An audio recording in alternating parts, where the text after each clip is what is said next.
folks, it's me, Brian, and this is what I'm drinking tonight. I'm drinking a whiskey, a Scotch. It's called Springbank, which comes to you from the Campbelltown city area, whatever, in Scotland. Help me out, Don. It's a single malt Scotch whiskey, and apparently it's been around for a while. They're I think they're the only distillery that does the complete process of production on their own. Like with the barley, the malting, and everything else. Other companies kind of outsource some of those things, but Springbank does it. It's a 10-year-old, and this you might be hard to find. Now, I went to a liquor store in DC, one of my favorite ones, and I was browsing, and he showed me a Springbank 10-year-old 750 milliliter bottle. I said, I don't know, and I ended up getting another bottle. He said, let me do something for you. And so he goes and gets this mini. He said, these are usually for sale. They're old, meaning like they've moved on. Springbank does multiple entries in the 10-year market. So they have other 10-year-olds that are different. So this is kind of crafted differently from what's presently on the shelves. But he said, listen, I'll give this to you. And so, it won me over, so I ended up buying more than I really wanted to buy. But that's how it goes. I'm a sucker. So on the internet machine, it says that from their own site, it says that it is aged 60% of the time in bourbon casks and 40% in sherry casks. The notes are gooseberries, mango, vanilla pods, grapes, and honeycomb. We'll see about that. And the palate is fruit and cereal notes like oatmeal, orange pulp, heather honey. That's a very specific taste, isn't it, folks? Hard toffee, nutmeg, and cinnamon, and slightly peated. They say that during the process of production, they do add a little bit of peat. So it's not supposed to be really peated. And I'd never heard of this, but I've saw ranges of 6 to 8 ppm, and I don't know what that means. Peat per million? I don't know. I gotta look it up. I'll put it in the description or have it scroll across the screen when I edit this video. But anyway, let's crack this one open, folks. It's supposed to be hard to find. Let's crack it open, see what it tastes like. And I looked at a couple reviews, and none of them mentioned any of these notes, interestingly enough. One person didn't even mention anything about like heather honey or anything like that. I heard leather, medicinal, all types of other things. So this is what it looks like. Typical whiskey appearance, Scotch appearance, nice appearance. Let's get the nose.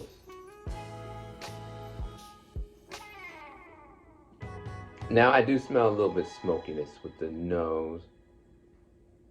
Yeah, just a little. I smell oak.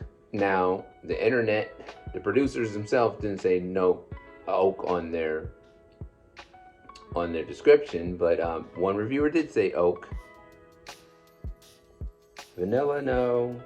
Honeycomb, no. Gooseberries, I wouldn't even know what that smells like. Bangos, I do know what that smells like.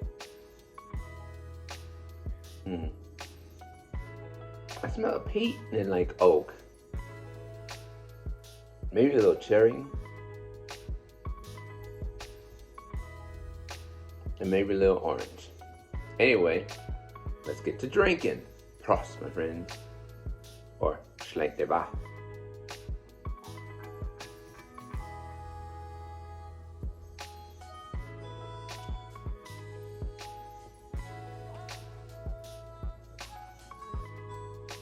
So I don't really taste the peatiness. It's not really smoky. very boozy. This comes in at 40% alcohol by volume, but it has a very boozy taste. Very, very boozy taste. It's not necessarily sweet. Honey, heather honey, I'm not getting that at all. I am getting oak, and I'm getting a little bit of that peat now that I'm thinking about it, and it's kind of lingering on my tongue. A little bit of spice. Oh, let's see here. Oatmeal? Nah, I wouldn't say so. It's not really grainy. It's not really cereal-y, if you will.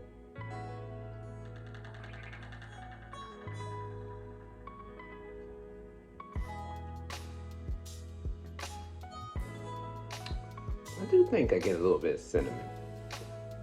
So, there you have it, folks. It's a slightly peated whiskey that's not too sweet, kind of strong in its booziness and aftertaste, burning. So it's not really mellow, it's not really smooth. But I think if you are one that doesn't mind peated scotches, you would probably like this. And if you do mind peated scotches, you would notice it, but I don't think it would necessarily turn you off to it. Now, I'm glad he got this mini for me, because there's no hint of it being peated on the label or anything like that. So if I would have bought this and got the 750ml bottle and drank and I've been like, oh, this is so peated, or I taste the peat, I would have been a little bit disappointed. So I'm glad I got the mini. I appreciate it. Would I get this again, and would I drink this? I definitely would drink it again. I wouldn't buy it, but if someone was offering it to me at their house, I would definitely drink it. How would I rate this? For its taste and its value, because I think it costs $99 for 750ml. I'd rate this about an 80. It's not a bad whiskey at all. It's not a bad scotch at all. The thing about scotches, the thing about any beverage is, if you're looking for certain things and it has it, it's a great product. If you don't like certain things and you're drinking it, it's a quote unquote bad product. It just depends on what you're looking for. I think this is of good quality. And if you're looking for something slightly peated, with some oaky, leathery, if you will, taste to it, and it's not sweet and not necessarily mellow, this is the product for you. If you're looking for something sweeter, a little less mellow, definitely not peated, I wouldn't advise it. But it's a decent product. So there you have it, folks. Another review in the books. I wanted to get something different. Always live in the Speyside and the Highland region when I get my scotches, and I most recently had an Indian and a Japanese scotch. Whiskey, if you will, single malt whiskey. But I haven't ventured into other parts of Scotland, and this is one of the first times. Well, I have with the Lagavulin, but this is one of the first times I've ventured into the Campbelltown, help me out, Don, region, city, province, I don't know what you call them in Scotland, area. Stay safe, stay sane, and I will see you on the next video.